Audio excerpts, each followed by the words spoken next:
Hey friends, one of the scariest things in life can be silence.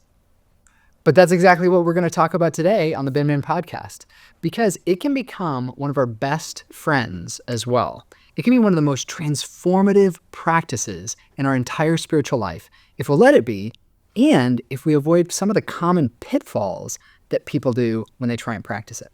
So if you're scared of silence, if you hate being alone, this is the episode that you need to watch. Yeah, and make sure you stick around to the end because we're going to give you a practical step-by-step plan for how you can integrate this into your life, even if it seems a little bit scary right now.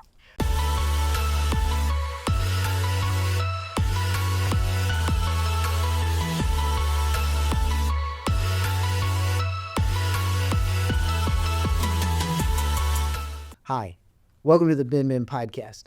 We know that the Christian life can be hard to figure out, but we also believe everyone should know the next step for making their spiritual life more important to them. I'm Pops. And I'm Bob. And today we are going to find out 2 things that you may hate to do, but actually could be game changers in your spiritual life. So let's dive in. First, Pops, why do you think solitude and silence are so important for believer spiritual growth? Yeah, good point. I think we both know, and everybody else knows, our world is incredibly noisy. We have entertainment, we have social media, we have texts and emails and news. If you think about it, our world makes so much noise around us, but God often chooses to speak to us in stillness, in a still, quiet voice. I want to take you back to 1 Kings chapter 18. And there you have the showdown between the prophet Elijah and 450 of the prophets of Baal. And there, God shows up big. And we see his display of his awesome strength and power. But then right after that, in 1 Kings 19, Elijah is exhausted. And as you know, he runs away and he ends up in a cave in Mount Horeb, which we know as Mount Sinai.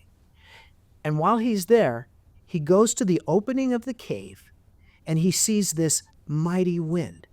He sees an earthquake. He sees fire. But God chooses not to speak to him in any of that. So while he's in the cave, a still, quiet voice speaks to him.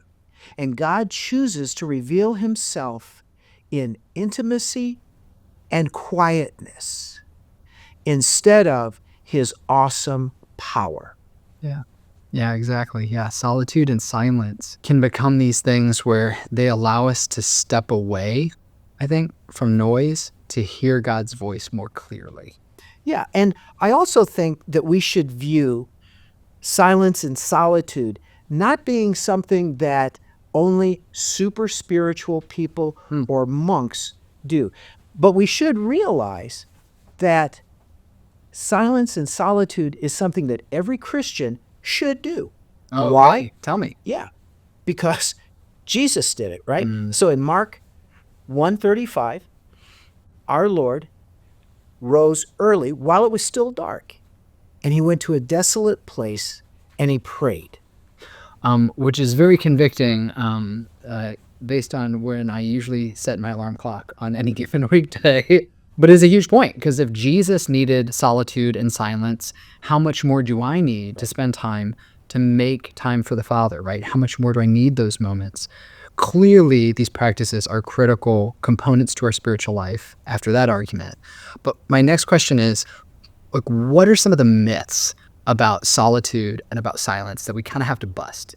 Yes, so the silliest myth is that if you want to practice solitude and silence, you need to leave everything behind. You need to become a monk.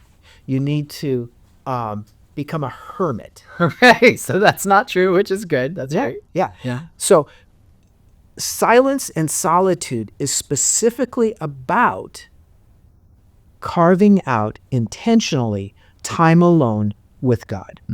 Yeah, that's really good. Yeah, carving out time alone with God.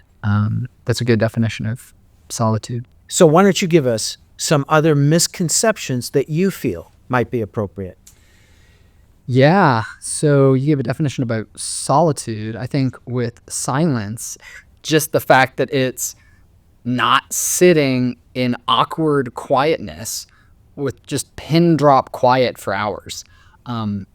You might get to a point in your spiritual life where it's prolonged, but man, instead, it is just simply quieting your inner noise, right? Your thoughts, your distractions, your feelings, in order to present yourself to God. Yeah, and I think it's worth emphasizing what you just said, quieting your inner noise to present yourself to God. Yeah. That's worth Repeating. Thank you. I appreciate it. You can continue to repeat as many things as you'd like that I say. I like that. That's kind of a very affirming. Because I was going to mention just like a zoom out on this. Like if you're watching this and you're thinking, I am too busy for this, we get it. Like I get that. But trust us, even if it's just 5 minutes of focused solitude and silence, that can make a big difference. So for me, this typically looks like me sitting quietly before God first thing each morning. And then this is just by myself for 5 or 10 minutes, even before I really start praying to God, because it allows me to bring my body, my thoughts, my feelings before God who loves me. And I just realized that I'm His and He wants to meet me. And that is really a great way to start your day. Yeah, and I think it's worthwhile to talk about some of the benefits of solitude and silence. I already mentioned hearing God's voice.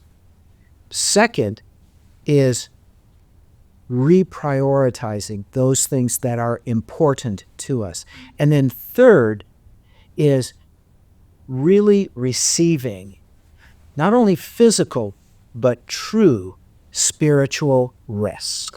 Yeah, which I would kind of draw out from that, like, absolutely. And let's not forget emotional health, right? Like, of the two of us, I am not the retired physician, but it isn't that hard to find actual studies that say pulling away from constant actual noise, physical noise, audible noise, and that all of that craziness creates a reduction of stress and anxiety. Yeah. Well, good point. And I think that one of the most important things that I've learned by practicing stillness and silence is that it isn't important to God what I do. My value is not based in what I do.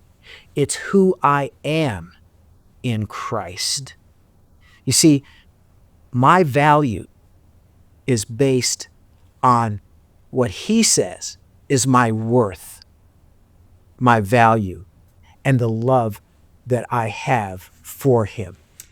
Yeah, that is so good, and I think much needed, because these two disciplines together are a way to embrace a certain invitation for God or from God that makes me think of Psalm 131 when it says, "But I have calmed and quieted my soul like a weaned child with its mother. Like a weaned child is my soul within me," which I love that verse because babies don't need to have conversations with their mothers, right? Babies don't have to prove themselves to their mommies. Like, what a precious picture of how we can meet with God because He already loves us. Yeah, I love that. All right, so we've now reached that point of the podcast where I normally ask you to give us a call to action where we need one step from you, but instead, this time We're going to do a 2-step. All right, Dad, come on, get on, put your cowboy boots on and let's go. Yeah, I do have to. Oh, actually, yeah, I guess some of our listeners would actually know what you're talking about. I don't. Yeah, I appreciate you're your being a good dancer, actually. Okay, well, that's neither here nor there. And if you keep talking, I'm going to forget what I said because of my age. Great. But instead of asking for one step, we're going to give 3 steps. All right, even more. I love it. Yeah. And so the first step is let's pick a time and a place to practice silence and solitude. Yeah, for me, mine, I'll just share. Mine, I have a little nook in our bedroom, so I can literally roll out of bed, go right there, and spend that time in silence and solitude with the Lord. I don't know if you have a spot. Yeah, well, yeah, and have for years. And I agree with you. So first thing in the morning for me.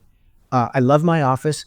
When it's good weather, I love going outside with my Bible. But I'll tell you, as I've gotten older, for whatever reason, I don't get up as early at 4:30 like I used to. And I find sometimes right before I go to bed is a really wonderful time. Once you give us step 2. Yeah, step 2, start small. You do not have to aim for an hour right away, right? Just begin with 5 minutes of solitude and silence. Like we mentioned, you'll probably need those first 2 or 3 minutes just to clear out distractions and give them over to the Lord, which is the way to do it. Lord, I'm thinking about my grocery list. Would you just receive that, take care of that in due time, and then keep processing and being present before the Lord. Then by the last minute or so, you might actually begin to calm yourself before his presence. And frankly, I think after you do 5 minutes for a while, you might be interested in a little bit more or a little bit more. Yeah. And that really does work, especially when you're starting out. I would also remind you that if you get distracted early on, and I promise you, as soon as you start choosing to do silence and solitude, you will be distracted. So just what Bob said, give it over to the Lord. So the third step would be present yourself to the Lord, okay? When you're presenting yourself, make sure that you're presenting your real self. I mean, God already knows you. Present yourself to him and present yourself to your real God. And by that, I mean, focus on who he is, how awesome he is, and how much he loves you. Yeah, don't overcomplicate it. We're looking for connection, not perfection. Yeah. That's the goal. Yeah, and I love that phrase, connection, not perfection. So as we wrap up, I want to remind you that solitude and silence are not about escaping life. Quite the contrary. What they are about is creating an opportunity for you to be alone with God, to live your very best life through Christ. Yeah, that is so true. So if you've never tried these practices, don't wait. Start today. Now is your chance to give it a go. And if you already practice them, we'd love to hear what works for you in the comments here to this episode. Thanks for being with us on today's podcast. For Ben Men, we know that the Christian life can be hard to figure out, but we also believe everyone should know the next step for making their spiritual life more important to them. Ben Men is a resource ministry dedicated to helping you discover those next steps. Yeah, so don't forget to like this episode, share it with a friend, subscribe to the channel, and you're going to want to sign up for the newsletter on the Ben Men website, because that's how you get the best first access to new resources coming out, or sneak peeks and things that are going on that we have planned, and kind of be an insider in the Ben Men family. But we have got more episodes coming your way to help you find your next steps. So thanks for hanging out with us today. It's been great. God bless.